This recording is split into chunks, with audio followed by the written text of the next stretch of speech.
할렐루야. 하나님께는 영광, 우리들에게는 은혜가 넘치는 귀한 시간이 되기를 바랍니다.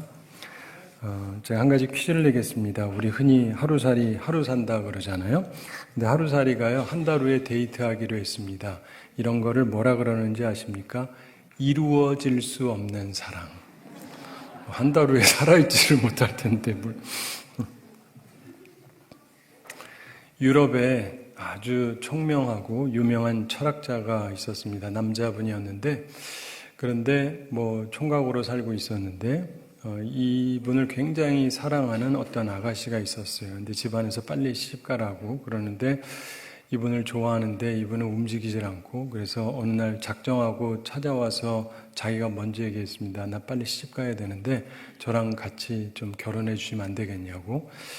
그랬더니 이분이 싫지는 않은데 완전 철학자라 생각이 많은 사람이에요. 그래서 내가 이거 가지고 좀 연구하고 생각한 후에 답을 드리겠습니다. 그리고는 돌려보냈어요. 그리고는 이제 철학자답게 열심히 이제 연구를 하는 거예요. 그래서 이제 도서관 가가지고 온갖 결혼에 관한 책을 다 섭렵해서 읽고 장점이 뭔지 단점이 뭔지 여러 가지로 고민을 했습니다.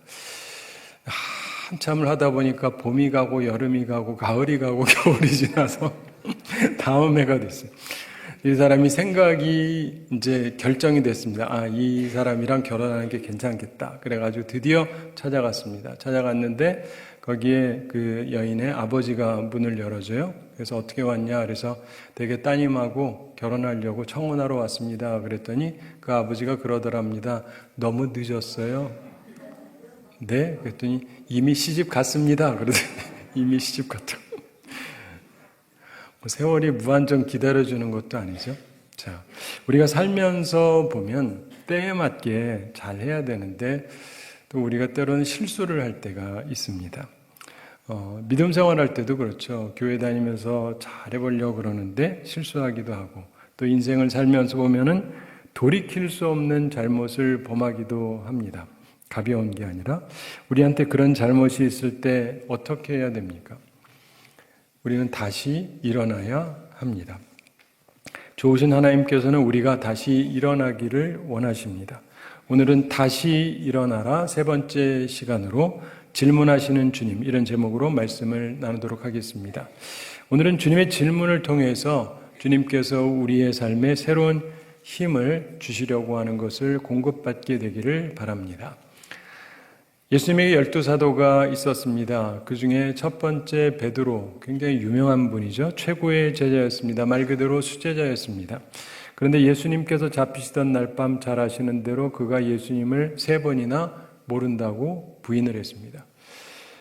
부인하고 난 다음에 닭이 우는 소리가 들리고, 그러면서 예수님이 예언하셨던 말씀이 떠올라서 통곡을 했습니다. 회개했는데, 그런데 문제는 돌이킬 수가 없잖아요. 돌이킬 수 없는 잘못을 범한 것입니다. 그런데 이후에 예수님께서 십자가에 달려 돌아가시고 부활하신 주님을 만나게 됩니다. 오늘 본문 1절 함께 읽어보겠습니다. 그 후에 예수께서 디베랴 호수에서 또 제자들에게 자기를 나타내셨으니 나타내신 일은 이러하니라. 아멘. 그 후라는 말에서 앞에서 어떤 일이 있었다는 것을 설명을 하는 것이죠. 앞에 있는 그 요한복음 20장에서 예수님께서 부활하시고 막달라 마리아에게 나타나십니다. 그리고 그날 저녁에 제자들이 있는 곳에 나타나셨습니다. 그때 도마가 없었어요. 그래서 도마가 내가 직접 보고 직접 손으로 확인하기 전엔 못 믿겠다 그러죠. 그리고 여드레 지난 다음에 예수님께서 다시금 나타나십니다. 마침 도마가 있을 때 그렇게 하셨습니다. 그리고 나서 오늘 본문이 시작이 되는 거예요. 그래서 오늘 말씀에서 보면은 그전에는 예루살렘이었는데, 수도 예루살렘이었는데 오늘은 예루살렘이 아닙니다. 디베랴 호수에서 제자들에게 나타나셨다고 말씀합니다. 당시 상황을 2절에서 설명합니다. 시몬 베드로와 디두모라 하는 도마와 갈릴리 가나 사람 나다나엘과 세베대의 아들들과 또 다른 제자 둘이 함께 있더니, 일반적인 예하고 다르게 여기서는 베드로 다음에 도마가 먼저 언급이 되고 있습니다. 의심 많은 도마, 그리고 나다나엘, 그 다음에 세베대의 아들들, 즉 야고보와 요한 얘기가 나오고, 그 다음에 이름은 언급하지 않은 다른 두 제자가 있었다라고 말합니다. 즉 7명이 함께 했습니다. 3절 함께 읽어보겠습니다. 시몬 베드로가 나는 물고기 잡으러 가노라 하니 그들이 우리도 함께 가겠다 하고 나가서 배에 올랐으나 그날 밤에 아무것도 잡지 못하더니 아멘. 이 말씀을 보면서 많은 분들이 베드로가 예수님의 부르심을 받았을 때를 연상합니다. 그날도 베드로가 밤새 노력했지만 아무것도 잡지 못했는데 똑같은 일이 벌어진 것입니다. 4절에 보면은 날이 새어갈 때 예수께서 바닷가에 서셨으나 제자들이 예수이신 줄 알지 못하는지라 이렇게 말씀합니다. 왜 몰랐을까요? 날이 새어갈 때 이 말에서 힌트를 찾을 수가 있습니다. 아직 어둡습니다. 그래서 거리가 있기 때문에 저기 바닷가에 누가 서 있는 거는 보이는데 그 사람이 예수님인 줄은 알아보지 못했다는 뜻입니다. 그런데 예수님께서 말씀하십니다. 5절 함께 읽어보겠습니다. 예수께서 이르시되 얘들아 너희에게 고기가 있느냐 대답하되 없나이다. 아멘. 그랬더니 그분이 또 말씀합니다. 6절 함께 읽어보겠습니다.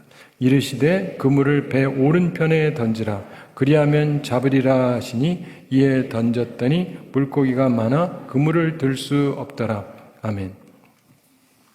자, 지금도 이곳에 가면 이 물고기를 잡아서 먹을 수 있습니다. 흔히 베드로 물고기라고 하는데 저는 맛있더라고요. 저희 아버지도 맛있다 그러셨어요. 근데 어떤 분은 맛없다 그러더라고요. 아마 잘 못하는 음식점에서 드신 것 같아요. 근데 아무튼 맛있는데 밤새 한 마리도 잡지 못했는데 예수님 말씀대로 배 오른편에 던졌더니 물고기 떼가 있었고 잡혔던 것입니다. 놀라운 일입니다. 예전에는 깊은 데 가서 던지라고 그랬고 지금은 오른편에 그냥 던지라고 하셨습니다. 그 얘기는 바로 옆에 있었다는 얘기예요. 때로 우리는 바로 옆에 엄청난 물고기 떼 혹은 재물 혹은 큰 기회가 바로 옆에 있는데 전혀 모르고 있을 수 있습니다. 그때 주님 말씀에 순종하면 역시 기적 같은 일이 일어나는 것입니다. 그물을 들 수 없을 만큼 잔뜩 잡혔습니다. 그러자 예수님이 사랑하시는 제자, 아마도 요한일 거라고 보이는데 그 말씀하신 분이 예수님, 주님이시라는 것을 즉각 깨닫습니다. 7절 함께 읽어보겠습니다. 예수께서 사랑하시는 그 제자가 베드로에게 이르되 주님이시라 하니 시몬 베드로가 벗고 있다가 주님이라 하는 말을 듣고 겉옷을 두른 후에 바다로 뛰어내리더라. 아멘. 여기서 베드로의 사랑과 열정을 다시금 보게 됩니다. 사람은 하던 대로 하는데요. 그는 주님이라고 하니까 겉옷을 두르고 이 얘기는 예의를 갖추기 위해서 그랬다는 겁니다. 그리고 바다에 뛰어듭니다. 급히 만나러 가는 것입니다. 그의 열정적인 사랑을 보게 되는 것입니다. 우리도 이런 마음으로 살면 좋겠습니다. 예수님께서 제자들에게 떡, 빵과 잔이 아니고 이번에는 떡, 빵과 물고기를 먹으라고 주십니다. 귀한 주님의 사랑입니다. 오늘 본문 후반의 말씀은 예수님께서 제자 베드로에게 3번 질문하시는 장면이 나오고 있습니다. 아주 유명한 장면이죠. 한때 예수님을 적극적으로 따르던 베드로가 예수님께서 잡히신 날 밤 3번 부인했습니다. 그리고 나서 이제 십자가에서 죽으시고 부활하신 주님께서 베드로에게 나타나셔서 함께 식사를 하시고 질문하십니다. 일부러 다른 사람들이 있는데 질문을 하시는 거예요. 공개적으로 하시는 겁니다. 공적인 대화가 될 수 있도록. 이 3가지 질문을 잠시 생각해 보겠습니다. 예수님의 3가지 질문에는 공통점과 차이점이 있습니다. 3가지 질문의 공통점은 2가지가 있습니다. 첫 공통점은 부르시는 이름입니다.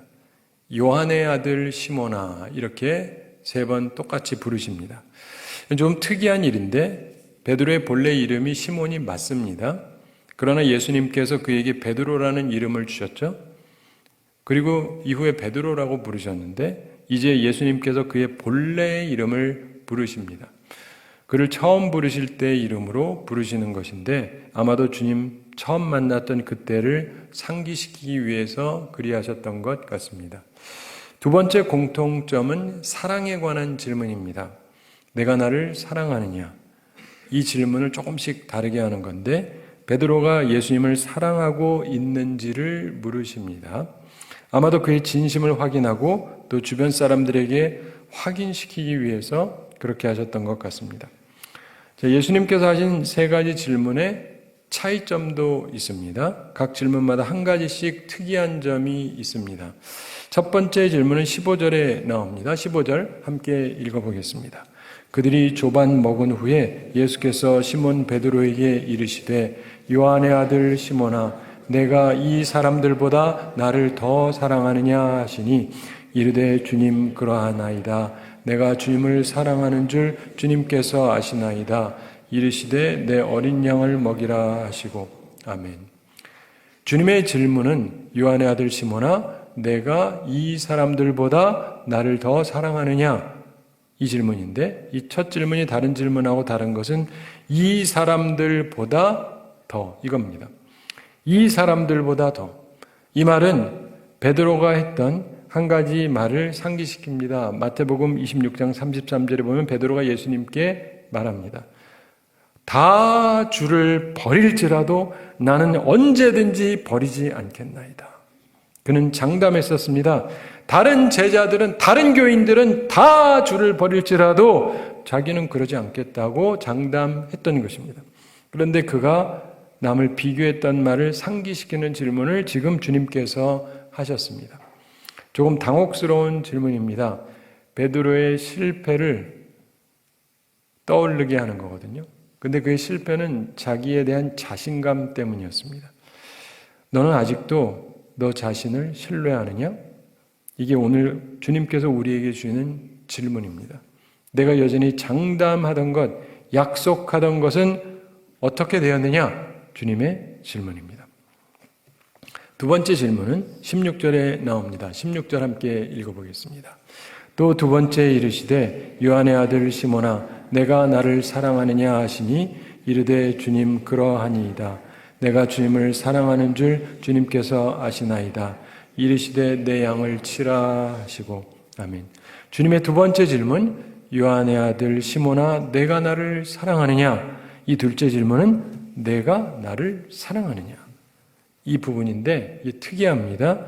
남과 비교해서가 아니고 그렇다면 네가 나를 사랑하기는 하느냐? 이런 질문입니다. 조금 더 당혹스러운 질문입니다.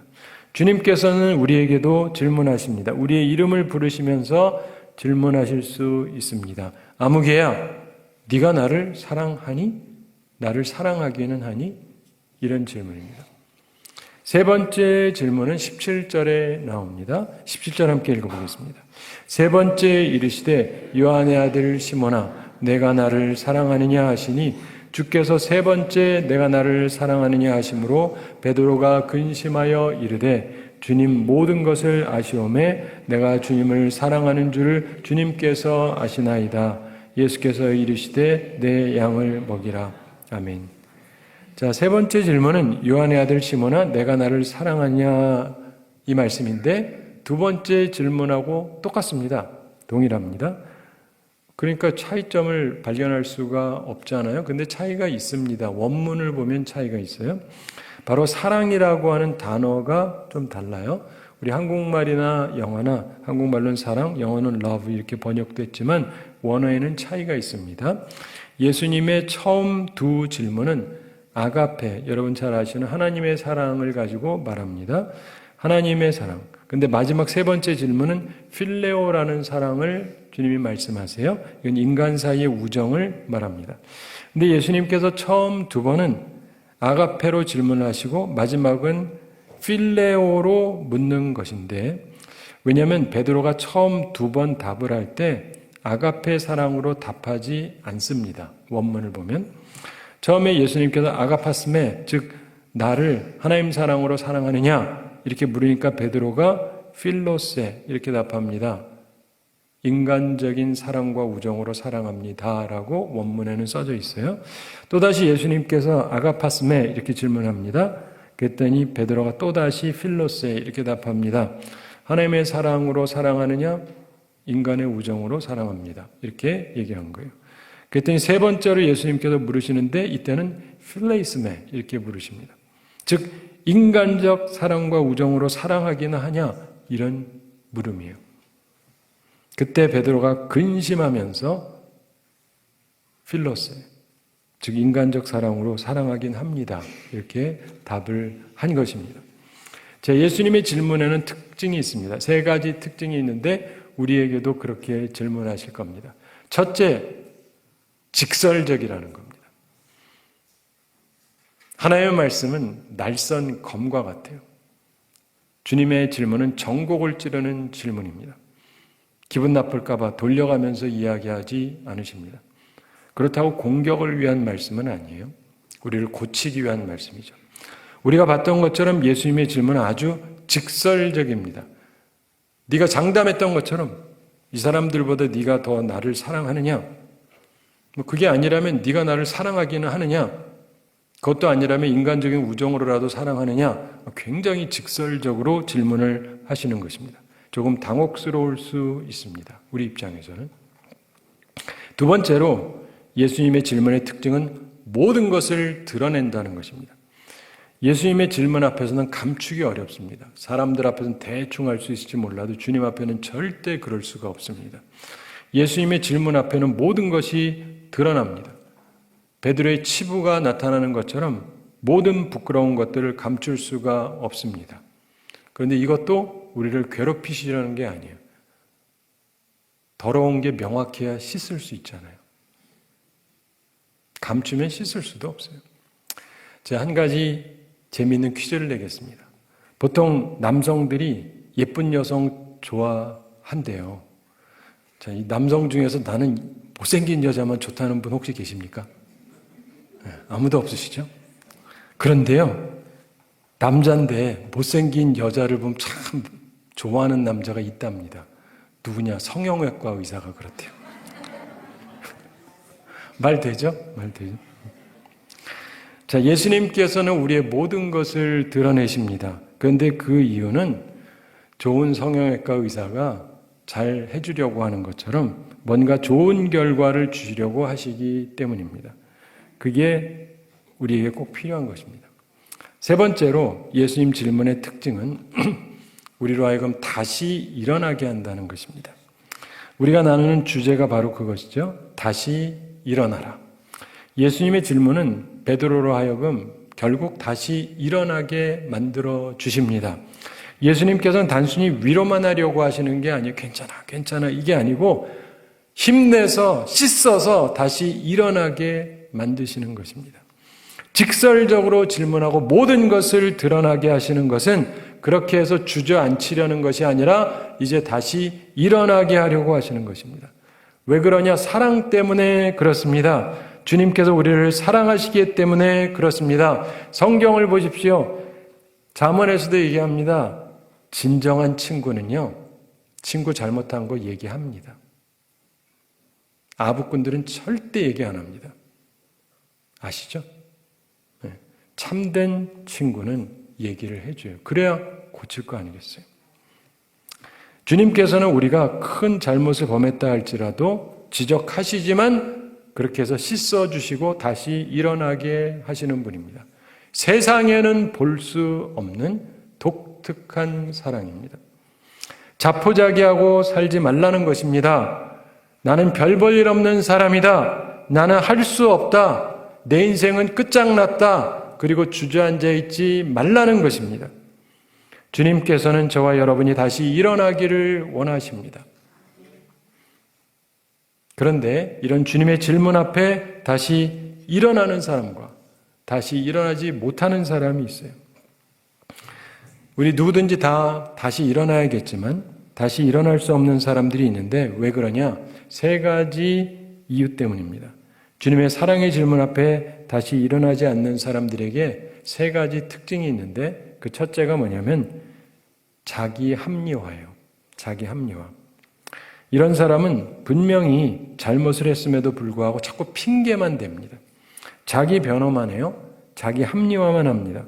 자기가 잘못했음에도 불구하고 그러면 다시 일어날 수가 없습니다. Happiness is a choice. 행복은 선택이다라고 하는 책을 두 명의 정신과 의사가 썼습니다. 외국에서. 그 책에 보면은 이런 얘기를 합니다.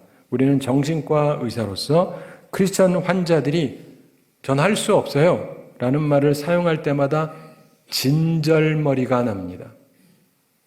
훌륭한 정신과 의사라면 누구든지 전 할 수 없어요. 그리고 지금껏 노력했어요. 이런 말이 단지 불충분한 구실들 뿐이라는 것을 압니다. 우리는 환자들이 스스로에 대해서 좀 더 솔직해지고 그 현실 상황을 제대로 표현할 수 있는 언어를 사용하라고 먼저 강조합니다. 그래서 우리는 환자들이 할 수 없어요를 하지 않을 거예요로 바꾸라고 합니다. 어떤 사람이 할 수 없어요를 하지 않을 거예요로 바꾸면 더 이상 진실을 회피하지 않고 자신을 속이는 것을 중단하며 현실에 맞는 삶을 살기 시작합니다. 그러면서 예를 이렇게 들었어요. 나는 내 아내와 사이좋게 지낼 수 없어요. 내 남편과는 대화를 할 수가 없어요. 이런 말들을 이렇게 바꾸라는 겁니다. 나는 내 아내와 사이좋게 지내지 않을 거예요. 나는 내 남편과는 대화를 하지 않을 거예요. 그리고 기도하는 시간을 낼 수가 없어요. 험담하는 것을 그만둘 수가 없어요. 이런 말들은 기도하는 시간 내지 않을 거예요. 나는 험담하는 거 그만두지 않을 거예요. 이렇게 바꾸라는 겁니다. 왜냐? 그게 실체고 그게 진실이기 때문입니다. 모든 해결점은 진실에서부터 시작이 돼요. 끊임없이 자기 합리화를 추구하는 사람은 결코 다시 일어날 수 없습니다. 그러니까 자기와 합리화하지 마시기 바랍니다. 다시 일어나지 못하는 사람의 둘째 특징은 사랑의 부재입니다. 사랑이 없는 사람들이 있어요. 무슨 사랑이요? 예수님에 대한 사랑 말입니다. 예수님을 사랑하지 않는 사람들이 있어요. 교회는 다니지만. 예수님 대신에 세상을 사랑하는 사람들이 있습니다. 이런 사람들은 한번 쓰러지면 다시 일어나지를 못해요. 다시 일어나지 않는 사람들의 세 번째 특징이 있는데 자학입니다. 스스로를 학대해요. 자기가 자기를 괴롭혀요. 가룟 유다가 그랬습니다. 잘못을 뉘우치고 회개하는 것이 아니라 스스로의 목숨을 끊어버리는 자학을 감행했습니다. 이런 사람들은 다시 일어나지 못합니다. 그러니까 자학하지 마세요. 자학하지 말고 회개를 하셔야 됩니다. 보통 사람은 백만장자 된다 그럼 대단하게 생각을 합니다. 근데 한 번은 어떤 기자가 백만장자가 되면 어떻게 하겠느냐 이런 질문을 길 가는 사람들에게 했습니다. 여러 가지 재미있는 얘기들이 나왔는데 근데 그러다가 특이한 일이 하나 생겼어요. 이 기자가 어떤 할아버지한테 말을 걸었습니다. 영감님, 혹시 백만장자가 되시면 어떻게 하시겠습니까?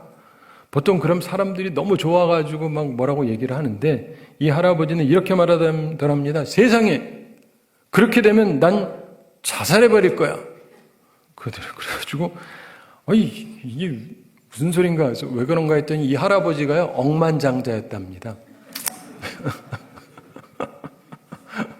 억만장자가 백만장자가 된다는 건 엄청나게 재산을 잃는 거죠.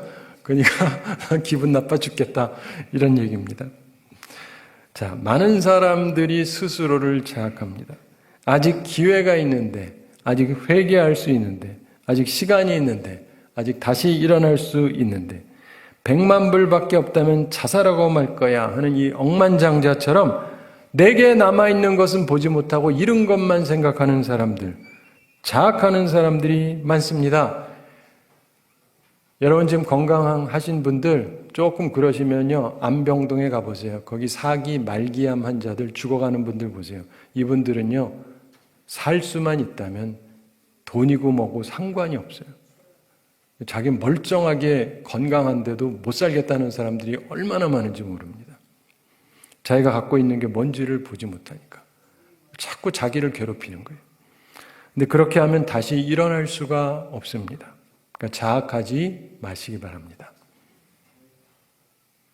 아멘이 상당히 작지만 착하지 마시기 바랍니다. 자, 우리는 이와는 달리 다시 일어나는 사람이 되어야 합니다. 베드로는 어떻게 다시 일어날 수 있었을까요? 그럼 우리는 어떻게 해야 다시 일어날 수 있습니까? 다시 일어나는 사람에게 세 가지 특징이 있습니다. 베드로가 가지고 있었던 것인데 우리도 꼭 갖추게 되기를 바랍니다. 첫째로 주님을 사랑해야 돼요. 주님을 사랑해야 됩니다. 이게 굉장히 중요합니다. 베드로가 다시 일어날 수 있었던 중요한 이유는 그가 예수님을 그래도 진심으로 사랑했기 때문입니다. 물고기를 잡고 나서 예수님의 사랑하는 제자가 베드로에게 주님이시다. 그러니까 바다로 뛰어듭니다. 왜 그렇습니까? 예수님 사랑하니까, 예수님 만나고 싶어서. 그는 진정으로 주님을 사랑하던 사람이었습니다. 물불 가리지 않고 뛰어들 만큼 주님을 사랑하던 사람이었습니다. 이런 사람은 다시 일어날 수 있습니다. 그러니까 주님을 꼭 사랑하시기 바랍니다. 다시 일어나는 사람의 둘째 특징은 겸손한 대답입니다. 베드로가 한때 쉽게 장담하면서 말을 했죠. 그러나 이제 주님의 질문을 받고 이제는 신중하게 겸손하게 답합니다. 그는 내가 주를 사랑하는 줄 주께서 아시나이다. 이렇게 말합니다. 모든 것을 아시는 주님께서 그의 마음에 주님을 향한 사랑이 있다는 것을 아시지 않느냐, 이런 말을 합니다. 이렇게 말하는 것은 그가 주님을 향한 사랑이 식었기 때문이 결코 아니죠. 그의 사랑은 여전합니다. 단지 자신에 대한 신뢰가 자신감이 줄어들었을 뿐입니다. 그가 겸손해졌을 뿐입니다. 근데 사실은 겸손한 사람에게 은혜가 충만히 임하는 것입니다. 겸손한 대답, 겸손한 선언, 이것은 우리로 다시 일어나게 만들어 줍니다. 다시 일어나는 사람의 셋째 특징이 있습니다. 사랑과 용서를 받을 줄 아는 거예요. 이것도 굉장히 중요합니다. 어떤 건 받아야 돼요. 이제 주님의 사랑을, 주님의 용서를, 그리고 주님의 새로운 말씀을 받을 수 있어야 됩니다. 사랑하는 성도 여러분, 예수님께서 3번 베드로에게 또 말씀을 하십니다. 첫 질문 후에 15절 후반에서 내 어린 양을 먹이라 말씀하세요. 두 번째 질문한 후에 16절 후반에서 내 양을 치라 이렇게 말씀합니다. 세 번째 질문 후에 17절 후반에서 내 양을 먹이라 말씀하십니다. 주님의 어린 양을 먹이는 것, 주님의 양을 치는 것, 주님의 양을 먹이는 것, 이 목양은 목자의 삶을 말하는 것입니다. 말씀을 전해서 성도에게 말씀을 풍성하게 하는 것, 그는 이 말씀을 감사함으로 받았습니다. 오늘날 신학교에서 자꾸 이렇게 얘기해요. 목사가 잘못하면 안 된다. 맞죠? 맞죠? 그런데요, 주님은 좀 다르세요. 베드로가 잘못했잖아요. 그럼 우리 보통 어떻게 하겠어요? 당신은 목사 자격이 없다. 앞으로 강단에 쓰지 말아라.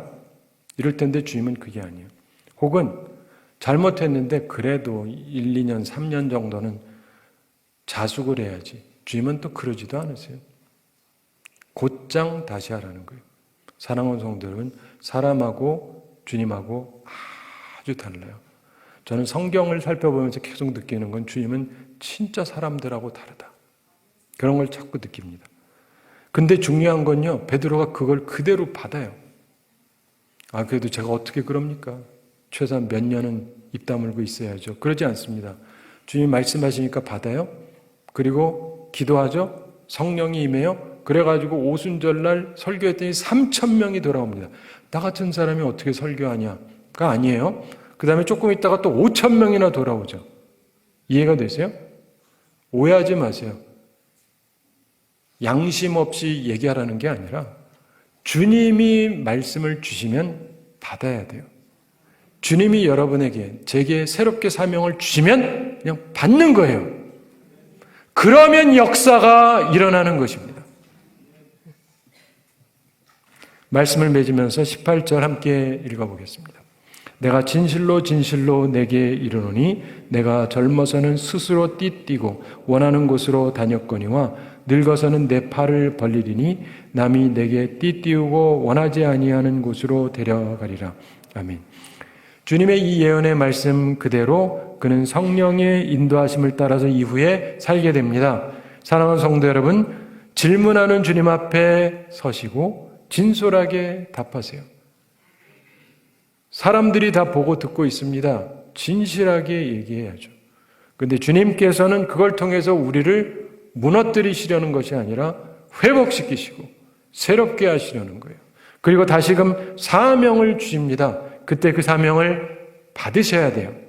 그래서 다시 일어나는 우리 모두가 되기를 바랍니다. 제가 한 가지 이야기 말씀드리면서 오늘 말씀 마치겠습니다.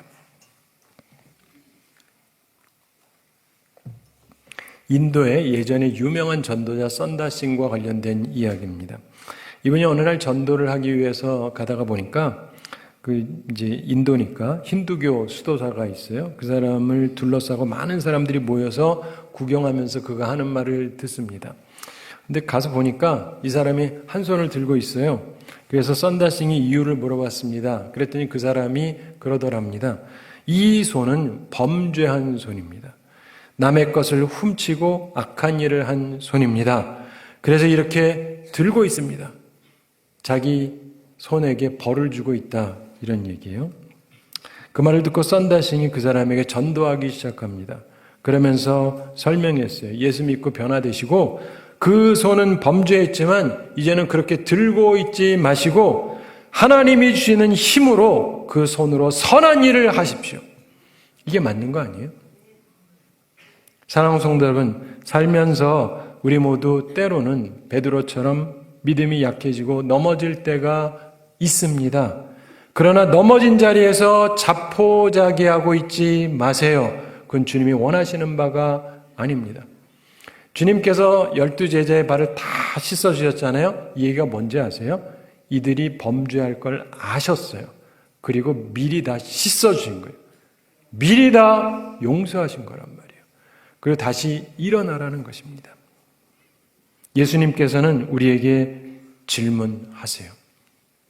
그런데 그 이유는 우리를 다시 붙들어 주시기 위함입니다. 다시 일어나게 하기 위해서 질문하시는 것입니다. 바라기는 질문하는 주님 앞에서 다시금 일어서서 복된 삶을 사는 우리 모두가 되기를 우리 주님의 이름으로 축원합니다. 우리 함께 기도하겠습니다. 사랑의 하나님 아버지, 우리를 사랑하시고 오늘도 저희에게 귀한 말씀 주심을 감사드립니다. 주의 말씀을 기억하면서 질문하시는 주님 앞에 우리들이 겸손하게 대답하고 주님께서 우리에게 새롭게 사명을 주실 때 그 말씀을 잘 받아서 새롭게 다시금 일어나서 주의 영광을 돌리며 살아가고 하나님께서 크게 쓰시는 귀한 삶을 살아가는 저희들 다 되게 하여 주시옵소서. 감사드리며 예수님의 이름으로 기도드리옵나이다. 아멘.